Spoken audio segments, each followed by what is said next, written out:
Her name is synonymous with style. Through her many years in fashion, she's garnered a huge international and local following. Her designs are collected as works of art. Power Women is proud to present Yolande Aluwihare.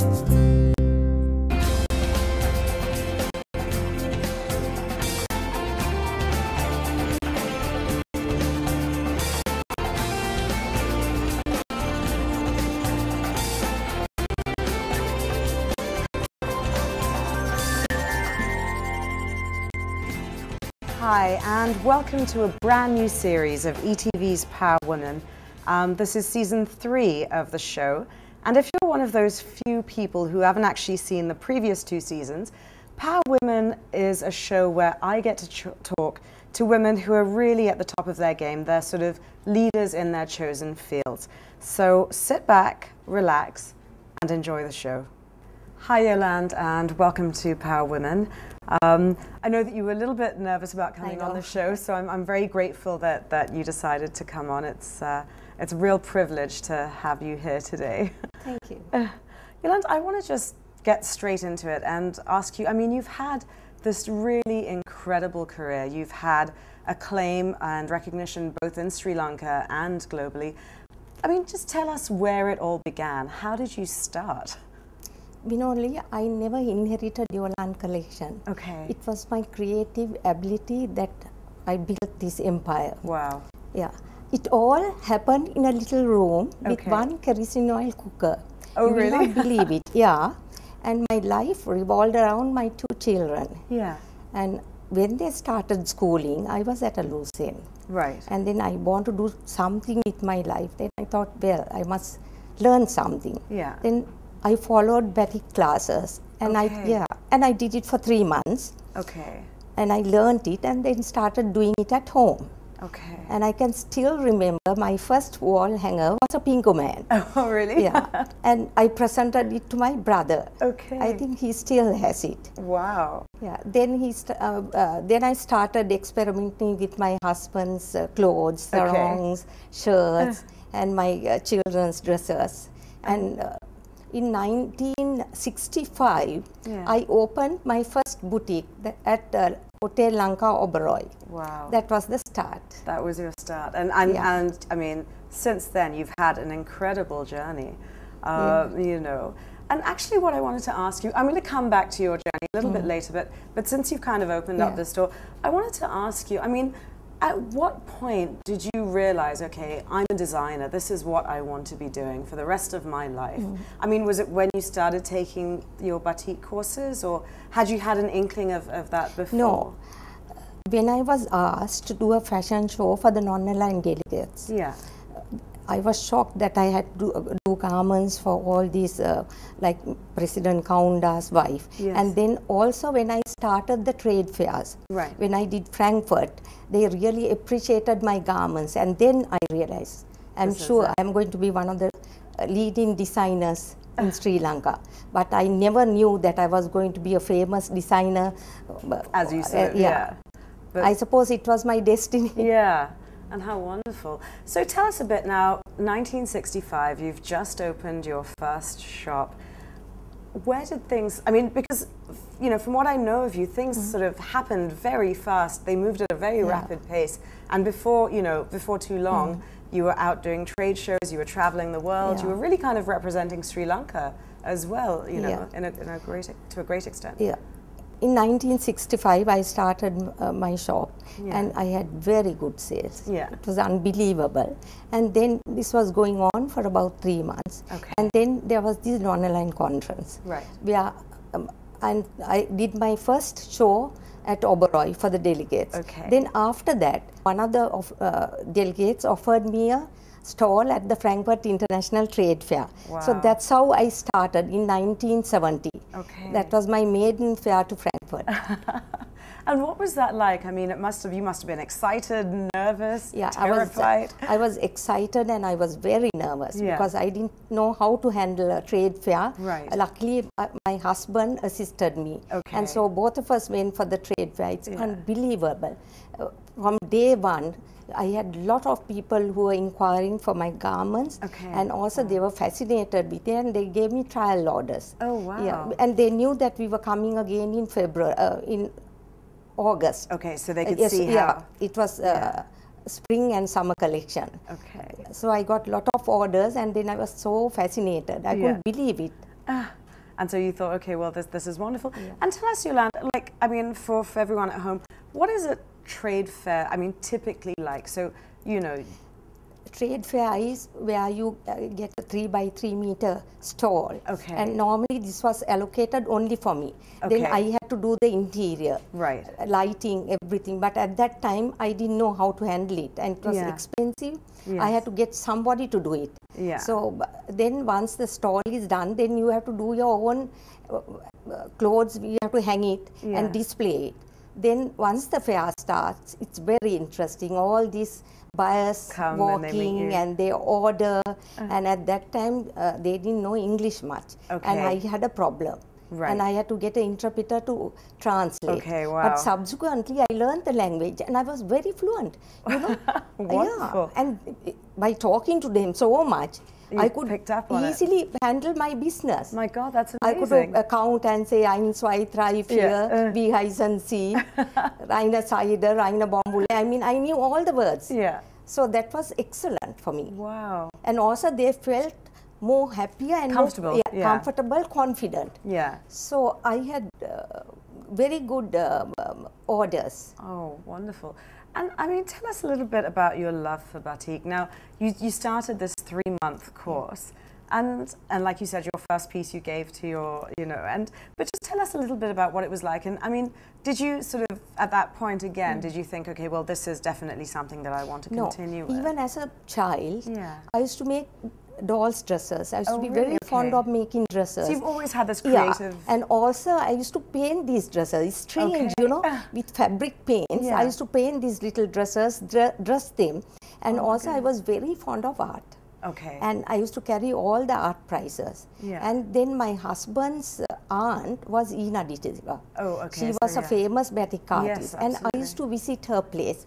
And I used to see these awesome batiks. And I fell in love with this art. Wow. That's how I got involved in batik. I thought, oh, I wish I could do it like her, you know. And so you're really inspired by her. So, and tell us, what was it like being a woman in the 60s and actually starting your own business? Because there were probably very few women who'd kind of taken a risk and who were starting their own things, especially during that sort of time. It was not easy. Yeah.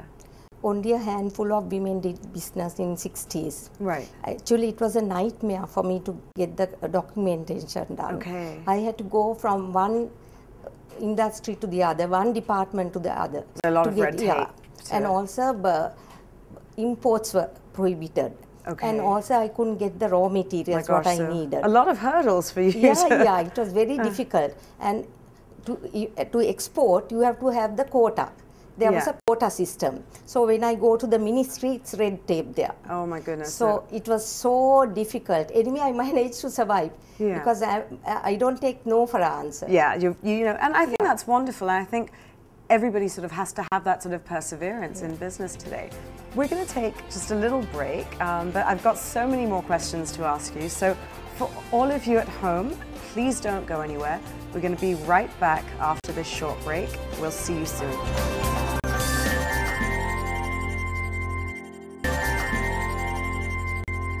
Hi, and welcome back to ETV's Power Women. This is a brand new season, and our first guest on the show is the delightful Yolande Aluwihare.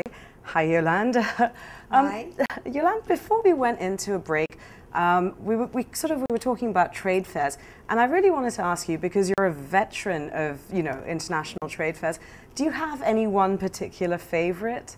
I like Frankfurt because I have done Frankfurt since 1970 up to 2000. Wow. So that's nearly 30 years. Oh my God. So it's... And it was like my second home. Yeah. And I was so happy to meet these buyers over and over again, right through the years. Yeah. And also they became part of my family. Oh, how lovely. Also they used to visit Sri Lanka, teach us how to do batiks. Also their first what they wanted mainly was quality, quality control. They wanted a quality garment. And also they taught me how to introduce the garment to the buyers. It was so easy working with them.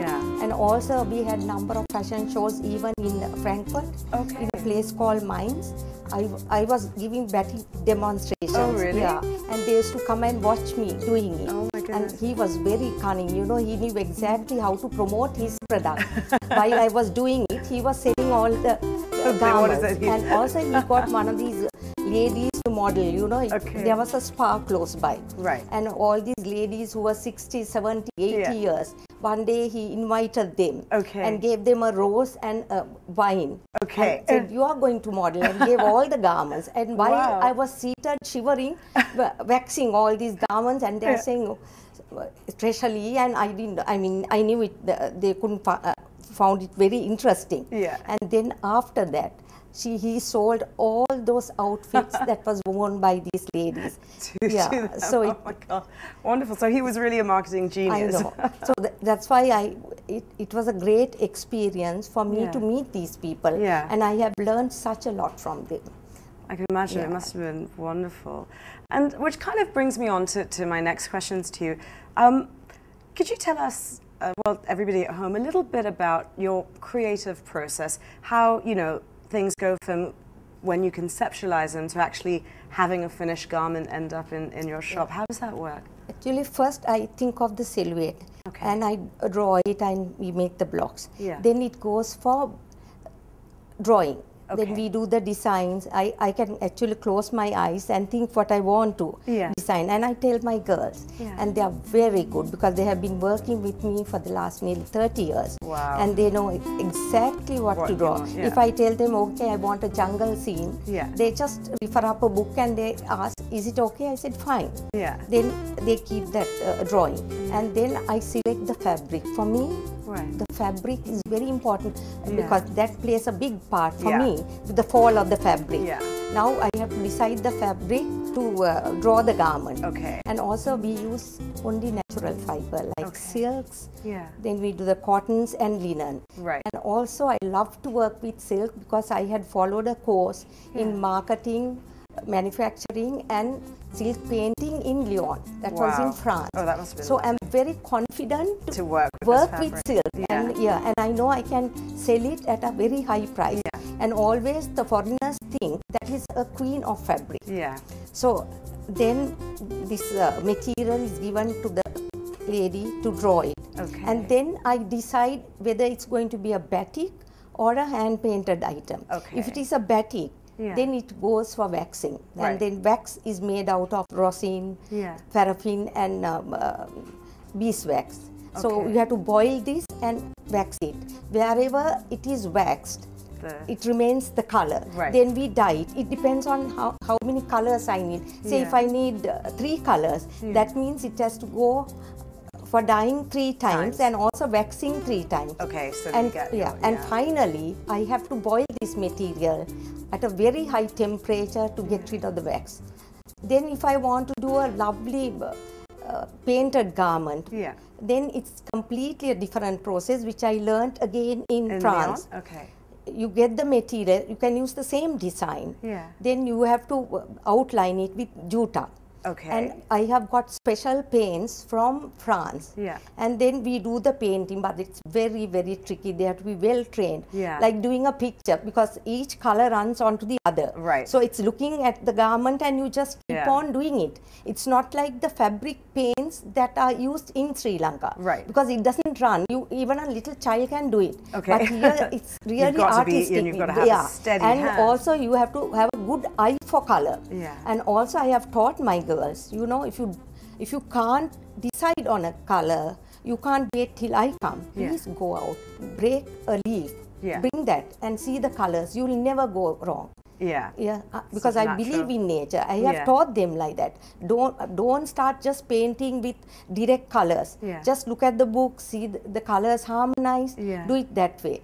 And then actually there's another method where you have to roll the garment and we have to steam it to keep the colors without running.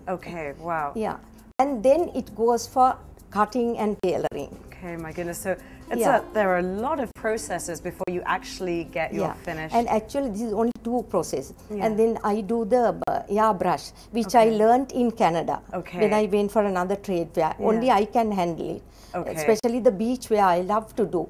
You know, you cut a fish and then you keep that, and then with the airbrush, like spray painting a car. Okay, oh wow. You can do that. Then also we do the patchwork, which is very, very interesting. Say, for instance, you get a dark material, say black. On that, if you draw a design and select the colors that you want to have it on that, like especially I have raw silks, they are very vibrant in color. So we do the patchwork, and then also I highlight in sequins, beadwork, and also we do the machine embroideries, cutouts, so many and also what I do is sometimes I make one garment with little of everything. So it's a masterpiece. Oh my gosh, and we sell at a very good price. And it's very difficult for anyone to copy me. The moment when I go out and if I see some design being copied, I don't get angry. What I do is, sometimes my husband says, don't be disappointed, after all they are following you. I said, that is my theory. I said, I don't follow designs. I am a creator of designs. So I'm so happy about it. Immediately I change my styles. Because I'm never short of designs or ideas. So it's very easy working like that. And we have a big, the girls, we have about 40 working. It's one big family. You know, lovely. We do a lot of teamwork. And I have a lot of people from, you know, villages where I like to help. And also I have people who are differently abled. And they are very good in their work, because God has blessed with that ability for them to follow my designs. And also they are very loyal. And also we work as a team, and they are all happy. One thing, we don't have targets. We can't have target because they are all hand done, creative work. If you tell them to do a target, they will spoil it. It's got to come. So that's the way that we work, and so it's very easy. They keep to their pace, and every garment is done with a lot of love and care.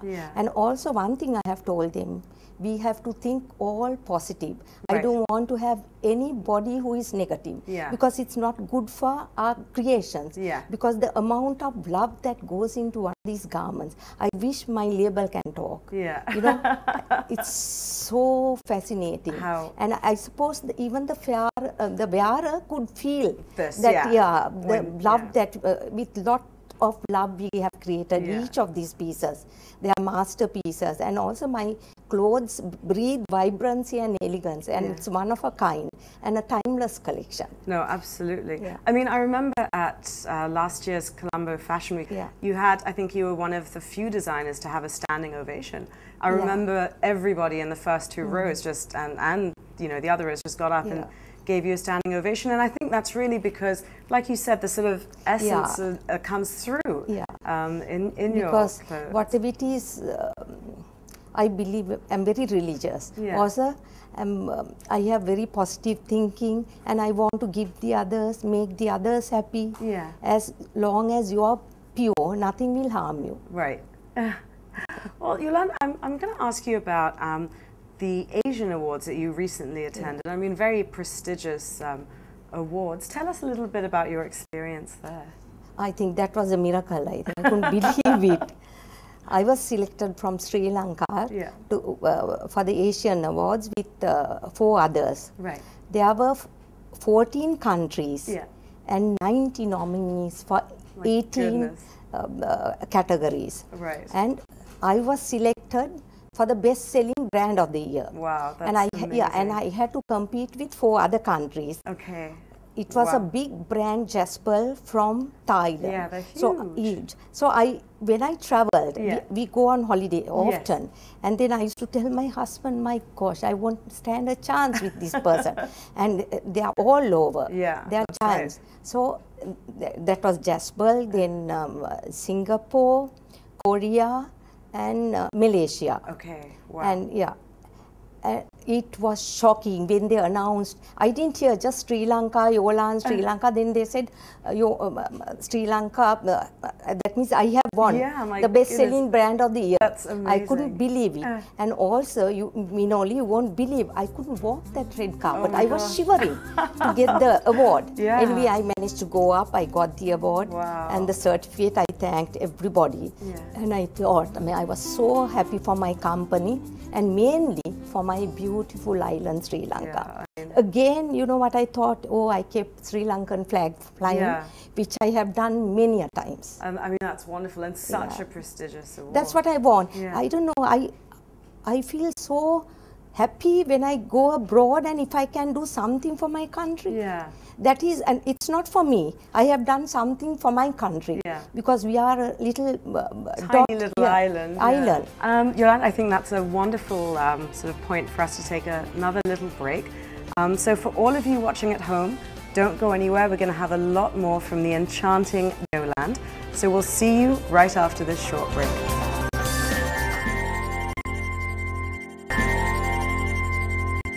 Hi and welcome back to ETV's Power Women. I've been having a wonderful chat with Yolande, and actually Yolande, I'm going to ask you a little bit about your family, and also actually what I want to start off by asking you is, what were you like as a child? I was very ladylike. And I used to dress dolls, and I was a very quiet person.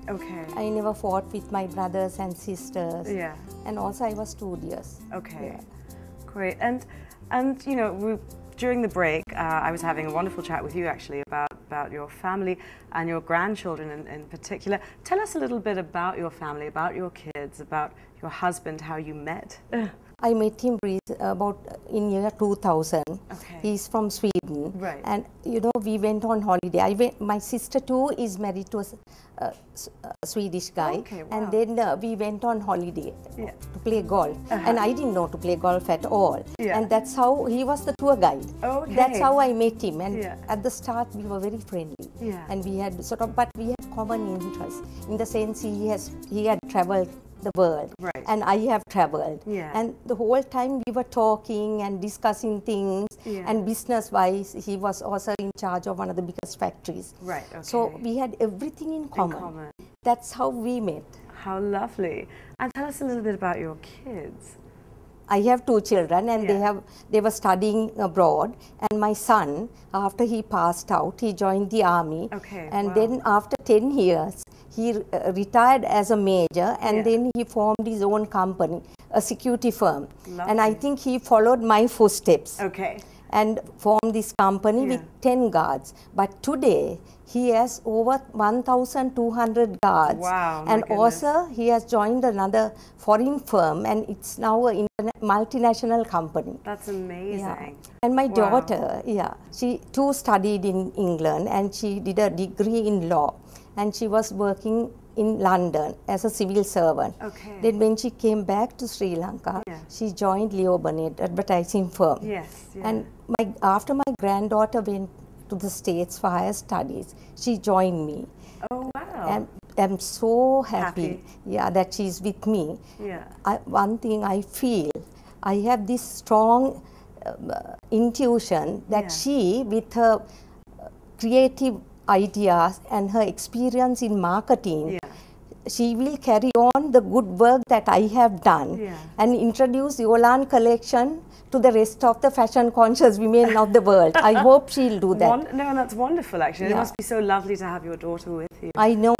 How I'm nice. so happy. And your granddaughter who's in Harvard, one of your granddaughters, I mean, that's just fabulous, isn't it? You're just saying how proud of her. I'm very proud. And she's such a lovely girl, very religious. And now she's coming on the 23rd on holidays for their break. And also my other granddaughter, she's only 14 years old, but she's very, very sweet. And she's a tomboy. She loves to wear shorts and trousers, no jewelry. And all her friends are boys. She says, oh, I don't like girls because she says, I don't have the time. Or my other one, she's only 5 years old. She's a princess, just like a Barbie doll. She's a bit like me, and she loves to wear lovely clothes, always in pretty dresses. And whenever I go abroad, I asked her, what do you like, darling? Yeah. Oh, I want high heel shoes, pink and purple. And you know her hobby? Collecting gems. Oh, she really? knows all about gems. Oh my goodness. Yeah, stones. Recently I took a stone.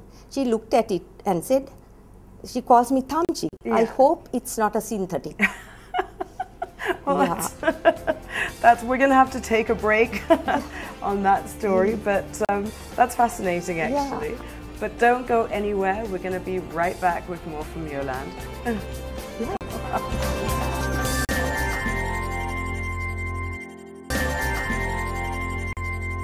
Hi, and welcome back to Power Women. I've been having a wonderful chat with Yolande. We've covered quite a lot of stuff, and I think all the viewers at home will have a bit more of an insight into who you are as a person. And I think this segment, I always say this, but this is actually my favorite part of the show, where we sneakily go and speak to your friends and family, and they tell us a lot more about you. So why don't we take a look at that and let us know your thoughts after that. Yolande was the firstborn to the Kotalavala family of Badulla. Actually, we are 5 in the family. I have 2 brothers and another sister, and we came along later. But I always remember my mother saying that she was so protected, and you know, my grandparents were so fond of her that when she started walking, that they used to line the floor with mattresses so that she didn't have a fall and injure herself. So anyway, we, as the 5 of us and my parents and my grandparents, like we were so happy together as children and so protected by them. For us, or especially for me, they were my world. We were very happy and content with that little family for a long time. So then eventually Yolande, as soon as she left school, she married quite young and started her new life. And even at that stage, she didn't know what to do, even to cook even. And she herself used to tell me when her husband goes to work that she quickly gets back into bed and goes to sleep. And then just before he comes back from work, she gets out and pretends that she has done a lot of housework.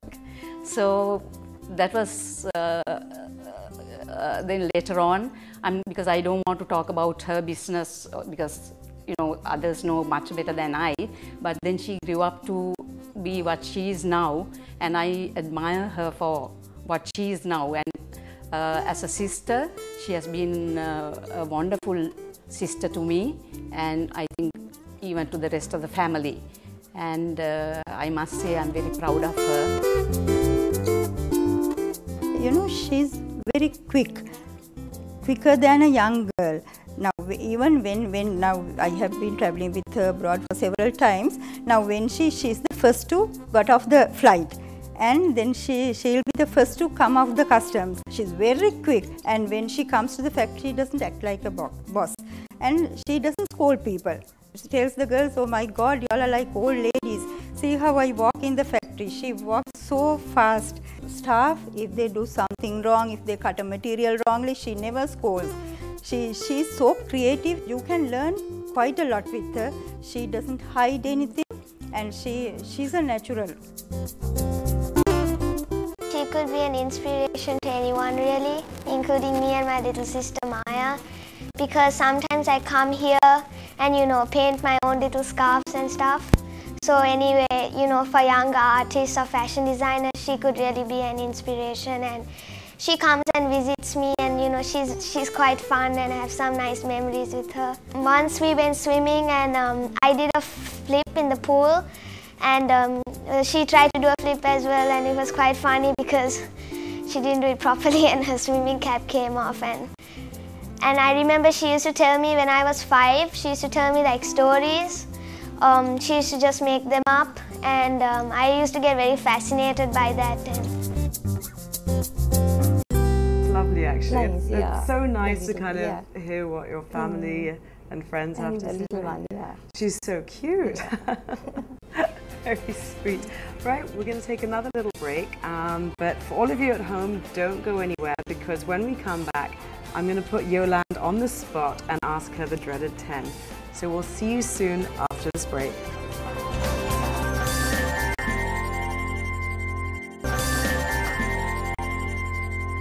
Hi and welcome back to the dreaded 10 segment of ETV's Power Women, where I put a lovely guest on the spot. Yolande, I'm just going to ask you 10 questions, and I want the first sort of answers that come into your head. Yeah? Are you ready? Yeah. Who would you say is your worst enemy? I don't have any, because I generate only love and kindness. Okay, wonderful. Lovely answer. What would you say to your ex if you met him on the street today? I will offer him a cup of coffee. After all, he is the father of my children. Yeah. In your opinion, who's the greatest designer who ever lived? Christian Dior. Yeah, beautiful. I love his style. Beautiful. Would you open your home to a stranger? Yes, Yeah. but I'll be cautious. But you'd still invite them in. What's the most outrageous thing you've ever done? In Switzerland, I climbed right up to a Swiss Cap mountain in one of the cable cars and came down in a sleigh. Oh my goodness. I thought I was flying. That must have been an incredible experience. Do you prefer to be brutally honest or more diplomatic? I try to be more diplomatic. I don't want to hurt anybody. If your house was on fire, what would be the first thing that you would take with you? I'll take my dear husband, my passport and my ticket. If a film was made of your life, who would you like to play you? Audrey Hepburn. She's a fashion icon. Yeah, she's classic. Are you moody in the way that designers are normally meant to be? Or... Not at all. I don't believe in that. Life is too short. How do you respond to negative criticism? I listen. It's up to me to take it or leave it. Wonderful. That's a lovely answer. Great. Well, you did very well. You survived the dreaded 10. I hope they weren't as dreadful as you thought they might have been. And unfortunately, we've come to the end of the show, but I just want to say thank you so much for coming on. I hope you've enjoyed it as much as I have. It's my pleasure. It's been a real treat. Inviting me. Thank you, Yolande. For all of you at home, we'll be back again next week with a new guest, so make sure that you stay tuned. And if you'd like to learn more about our interview with Yolande, please log on to the ETV website, www.etv.lk, and search for Power Women. I'll see you again next week. Thank you. Thanks. It was so easy.